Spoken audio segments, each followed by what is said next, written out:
was laughing, Paul, when you were talking about your pages of notes where there's things scattered all over, and then I rewrote the list, tried to get the list right. Right. Let's see. Now can I figure it out? Al was talking about Riddy, and he has time, but I had an amazing Riddy story from earlier, about 1987. I was doing a lot of Riddy operations and using some Drake equipment too. And I wasn't clanking away with mechanical typewriters or anything like that, but was using an old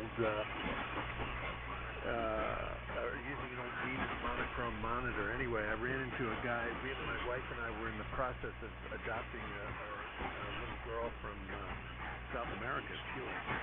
And I called CQ one night on Riddy, and this guy answered me from Santiago, Chile. Anyway, long story short, he had already adopted a child. He was an American expat living down there, and I had a series of communications with him. Once he found out that we were doing the same thing he had done, he was like, couldn't be anything, couldn't have been more helpful. I mean, he was just fantastic, and we were using Amtor mailboxes too, not for the Riddy, but we would send these messages with Amtor down to these robotic mailbox stations down in Guatemala, and then they would get picked up from there and sent on to my wife, because we were separated for a month while we were trying to get all the paperwork and legal stuff taken care of.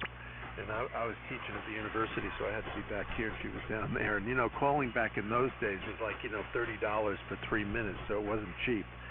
And yeah, anyway, that was one of my more interesting ham radio experiences. And you've been around this hobby long enough, you have stories. Anyway, let's see, a couple other, let's see, who was talking about the wire beams? I think it was Gordon, but I'm not sure. But that, I have wanted to do that. I've got about 5 acres here, wooded property with 5 acres, but there's enough big gaps in the trees where I could get stuff hoisted up. And I've always wanted to put up some wire beams, so I might have to try to figure that out maybe next spring or something during antenna season. And Woodlawn, yeah, Woodlawn. I used to drive through there. I lived out in Randallstown, and Randallstown was further out on Liberty Road than Woodlawn. But when I was going to I came here to go to graduate school at Johns Hopkins downtown, so I lived in an apartment there with my wife and kids, and I would drive in through Woodlawn every day, so I know Woodlawn very well. I never did spend much time there, but I drove through it a lot. Well, I guess I did spend time. Anyway, I'm going to have to sign here, guys. It's a pleasure to meet everybody, and I'll try to get on more. And hopefully the rig is continuing to put out a good signal. And one of the problems I had with this 100Z was it was losing power. Something was overheated. So I got it out of its case. I took the RF shield off the bottom, and it's sitting on wooden blocks, and I've got fans flowing into it, and it seems like it's holding up. So that's good news. Let's see, over to Greg. I will say my 73s, I can't stick around, but great meeting and talking to everybody. K1YW and the group. This is NX3Z Baltimore.